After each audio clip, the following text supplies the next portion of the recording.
Et sur le cas du meurtre de Jamel Benjabala, il n'y a pas d'autre alternative.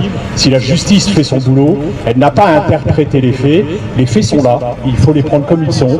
Il y avait des plaintes de Jamel qui n'ont pas été retenues durant 3 ans.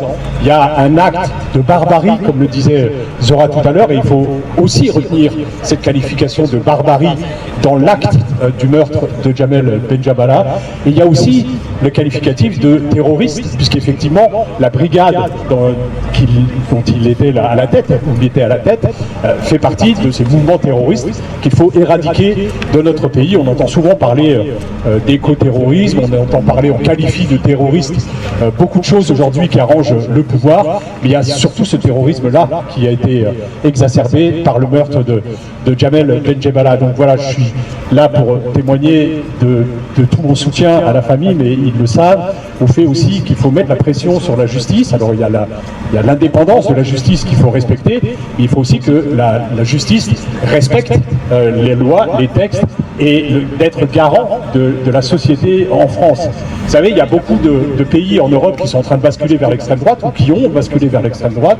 Je prends l'Italie par exemple, et heureusement, là-bas, il y a la justice qui aujourd'hui rend un certain nombre de jugements qui permettent à la démocratie de continuer d'exister. Il faut que ça soit la même chose, il faut qu'on ait cette même exigence vis-à-vis de la justice française aujourd'hui.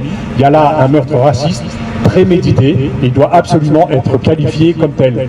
Quant à cette brigade dont nous avons demandé à plusieurs parlementaires la dissolution, nous allons relancer notre demande auprès du ministre de l'Intérieur pour que cette dissolution soit prononcée dans les meilleurs délais, parce qu'on ne peut pas laisser perdurer ce genre de mouvement dans la société française qui participe effectivement à cette peur. Vous savez, j'ai vu des images de manifestations à Paris il y a quelque temps où il y avait des musulmans qui pleuraient, qui allaient voir des responsables politiques en disant les musulmans ont peur dans notre pays aujourd'hui, et c'est cet amalgame que dénonçait la représentante de la Ligue des droits de l'homme tout à l'heure, où on associe musulmans et insécurité, immigration et insécurité, qui participent à cette ambiance-là et qui libèrent des paroles et des actes aujourd'hui dans notre société qu'il faut réprimander. Parce que si on ne le fait pas correctement, si on ne qualifie pas correctement le meurtre de Jamel Benjabala, c'est la porte ouverte à de nombreuses choses qu'on ne contrôlera plus. Donc il est indispensable que la justice pour Jamel soit faite.